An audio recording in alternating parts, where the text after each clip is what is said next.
Bosch, Eesti maasikasarja peakorraldaja Enno Eilo. 6. hooaeg sai just oma lõpu piduliku audustamisega siin Alutagusel. Kuidas hindad möödunud hooaega? No ikka väga heaks.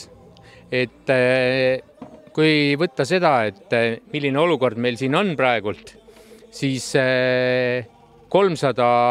ligi 300 uut osalejat, see ütleb juba enda eest sellel hooajal meil, et tänases hetkes, kus enamustel suurtel spordiüritustel osalejate arvud nagu vähenevad, siis selline pluss nagu meile, et väga rahul. Aga millest see võib tuleneda? Oskad millegagi seletada?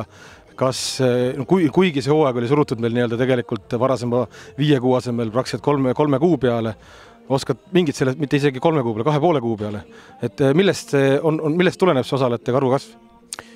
No ei oskagi öelda, et kui me võtame seda, et ligi 300 uut, et eks selle taga on kõik töö. Ja siinkohal tahaksingi väga etapikorraldajaid tänada, et kõik on 110% oma etapis kinni olnud ja samuti sarja eest välja seisnud. Ja tahaks ka tänada sponsoreid ja toetajaid, kes vaatamata keerulisele ajale meiega olid ja püüdsid kokkuleppeid kõiki täita ja tänaseks on ka täitnud. On midagi arutatud ja räägitud juba 6. hooajast, on mingid plaanid paigas? Jah, me saime siin eile kõik etapikorraldajad kokku ja meil on põhimõtteliselt kalender koos, et hakkame tegutsema selle nimel kohe homme. Aitäh selle ilusa hooajast, tegelikult olin ise ka mitmel etapil kohal ja ühel etapil vaid puudusin, nägin, et see töö käib tegelikult selle nimel, et osalejatele nii-öelda meelepärane olla ja see osalejate arv seda näitab. Nii et aitäh sulle, Enno, sarja juhtimast ja täname tõesti kõiki meie sarja etappide korraldajaid.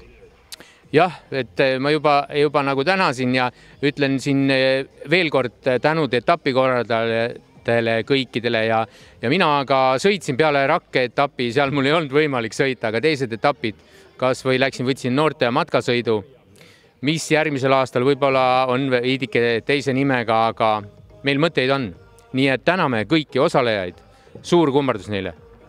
Ja kohtume uuel aastal. Kindlasti.